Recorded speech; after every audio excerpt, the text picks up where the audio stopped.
சூனப்பிரியன் தளத்துக்கு உங்களை வரவேற்கிறேன்.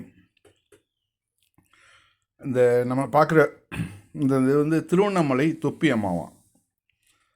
எத்தனையோ கடவுள்கள் வந்து போயிட்டாங்க. இப்போ அவங்க புதுசாக முளைச்சிருக்கிறாங்க தொப்பி அம்மா திருவண்ணாமலையில். அங்கே உள்ள மக்களுக்கெல்லாம் வந்து அருள் பாலிக்கிறாங்களாம்.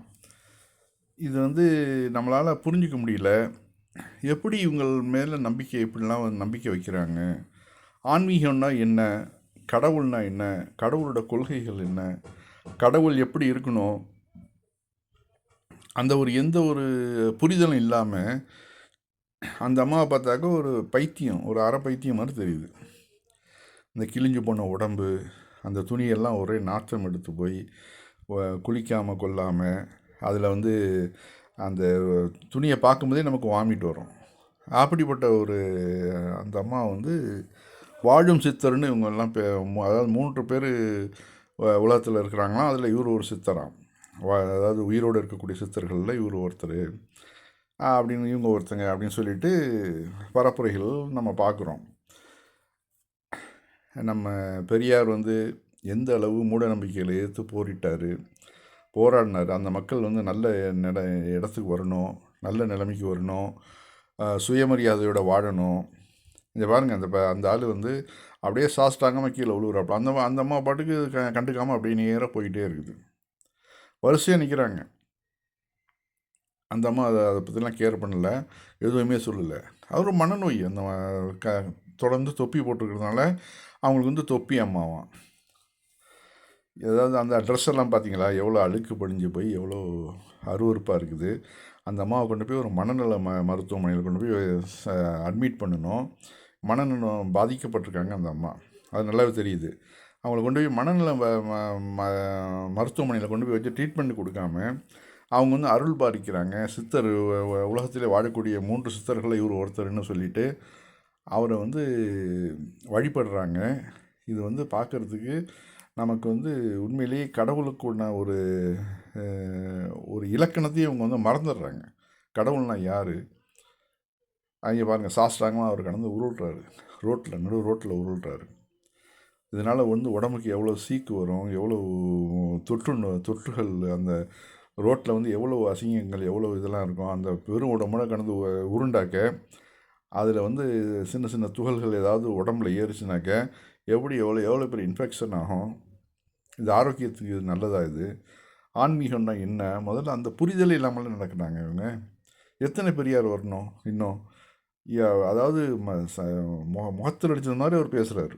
இது மாதிரி தவறான நடவடிக்கைகள் பண்ணாதீங்கப்பா, உலகத்திலலாம் பாருங்கள், நீங்கள் இன்னும் வந்து இது மாதிரியான மூட பழக்கத்தில் வந்து நிற்கிறீங்க. இதெல்லாம் கற்றுக் கொடுத்த எந்த ஒரு பிராமண சமூகமாவது இது மாதிரி செய்தா, நீங்கள் ஏன் வந்து மேலே மேலே வந்து இது மாதிரி இழிவை சுமக்குறீங்க அப்படின்னு சொல்லிவிட்டு அவர் எவ்வளோ தான் பேசுகிறாரு, எவ்வளோ தான் சொல்கிறாரு. அதை வந்து யாரும் நம்ம கேட்குறது மாதிரி இல்லை. அந்த பாருங்கள், அந்த அம்மா வந்து பாலோ டீயோ தண்ணியோ ஏதோ குடிக்குது. அப்படியே குடிச்சிட்டு அப்படியே தூக்கி எறியுது. அதில் வந்து மிச்ச மீதி இருக்குதா? அந்த மிச்ச மீதி வந்து எல்லாரும் வந்து அதாவது உடனே போட்டி போட்டுட்டு வாங்கி குடிக்கிறாங்க. இப்படிப்பட்ட அவங்க ட்ரெஸ்ஸை பாருங்கள், அந்த ட்ரெஸ்ஸோட நிலைமையை பாருங்கள். அந்த இதோடு அவங்க வந்து பல் விளக்காமல் கொள்ளாமல் அதை அப்படி குடிச்சு பல்லெலாம் விளக்கியிருக்க மாட்டாங்க. அப்போ வாயில் வந்து அவ்வளோ கிருமிகள் தொற்றுகள் இருக்கும். அதோடு சேர்த்து அவங்க வந்து அந்த பாலை குடிச்சிட்டு, டீயை குடிச்சிட்டு, தண்ணியை குடிச்சிட்டு அப்படியே கீழே தூக்கி அலட்சியமாக தூக்கி எறிகிறாங்க. உடனே அங்கே இருக்கிற மக்கள்லாம் போட்டி போட்டுட்டு அங்கேருந்து ஓடி வந்து அந்த அவங்க மிச்சம் மீதி வச்சுருக்காங்கள்ல அந்த தண்ணியும் டீயும் அப்படியே எடுத்து குடிக்கிறாங்க. பிரசாதமாகுது, தீர்த்தமாகுது. என்ன இது? இப்படி இந்து மதத்தில் இப்படி சொல்லியிருக்குதா? அதான் இந்து மதத்தில் சொல்லியிருந்தாலும் பரவாயில்லைங்களாம். இந்து மதத்தில் அப்படி ஒரு லாவே கிடையாது. நாம் வந்து நினச்சிக்கிறதெல்லாம் ஒரு மத சடங்குகளாக மாற்றினோன்னாக்க இது வந்து எவ்வளோ பெரிய அசிங்கமாக இருக்கும். இது வந்து நீ இந்த மத மாற்றங்கள் நடக்கிறதுக்கு முக்கிய காரணமே இது மாதிரியான மூடப்பழக்கங்கள் தான். நீங்கள் வந்து மூடப்பழக்கங்களை வந்து விட்டு ஒழிக்கணும் முதல்ல. அது பாருங்கள், கீழே அப்படியே கிடக்குதா, தூக்கி அந்த அம்மா தூக்கி எரிஞ்சிடுறாங்க குடிக்காமல். அது அப்படியே கிடக்குது. உடனே இங்கே உள்ள மக்கள்லாம் வந்து அது போட்டி போட்டுக்கிட்டு கொஞ்சம் கொஞ்சமாக, அதாவது ஏற்கனவே ஒரு தடவை அது மாதிரி தான் எம்ஜிஆர் ஒரு தடவை திண்டுக்கல்லில் ஏதோ ஒரு மீட்டிங்கில் வந்தப்போ அவர் சோடாவை குடிச்சிட்டு அப்படியே வச்சுட்டாராம். அந்த சோடாவை ஒரு பெரிய அண்டாவில் தண்ணியை கலக்கி அதில் வந்து அந்த அண்டாவில் வந்து அந்த சோடாவை ஊற்றி எல்லா பெண்களும் ஊற்றி ஊற்றி குடித்தாங்களாம், அந்த எம்ஜிஆர் மேலே உள்ள சினிமா பற்றுனால. ஆக இந்த மக்கள் வந்து நடிகனையும் பார்த்து ஏமாறுறாங்க, ஆன்மீகவாதியை பார்த்து ஏமாறுறாங்க, அரசியல்வாதியை பார்த்து ஏமாறுறாங்க, திடீர்னு காலில் விழுவுறாங்க, சாஸ்திராங்கமாக போய் காலில் விழுவுறாங்க. அவங்க வயசு என்ன, இவங்க வயசு என்ன, நீ வந்து காலில் விழுவுறது உன்னை விட அவன் வந்து கீழ்த்தனமால இருக்கிறான், நீ போய் காலில் விழுவுறிய, இது கொஞ்சமாவது உன்னோட சுயமரியாதை, முதல்ல மனிதனோட சுயமரியாதை இருக்குல்ல. ஒருத்தன் வந்து காலில் போய் விழுந்தாங்க, உன்னோட தாயோட கால்லையாவது விழுவலாம், அது கூட ஓகே. தகப்பனுடைய காலில் விழுவலாம்.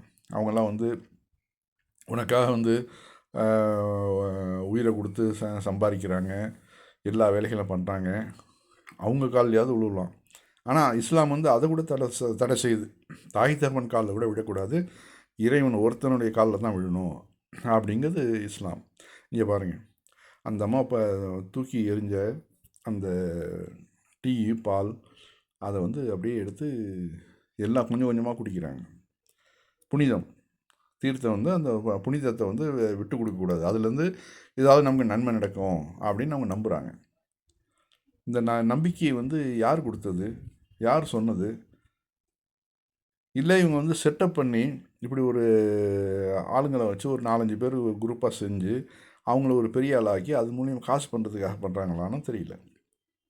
மக்களோட ஆன்மீக அறிவை வந்து தவறாக விளங்கிக்கிட்டு தவறான வழிநடத்தல் செய்கிறதுனால போலி சாமியார்கள், போலி சாமியாரிகள் அங்கங்கே உண்டாகி நித்யானந்தா பார்த்தோம், பரமானந்தா பார்த்தோம், இப்போ வந்து இன்னும் நடிகைகள் எத்தனையோ, ரஞ்சிதா, வரிசையாக பாருங்கள், அந்த அம்மா எப்படி வர்றது பாருங்கள்.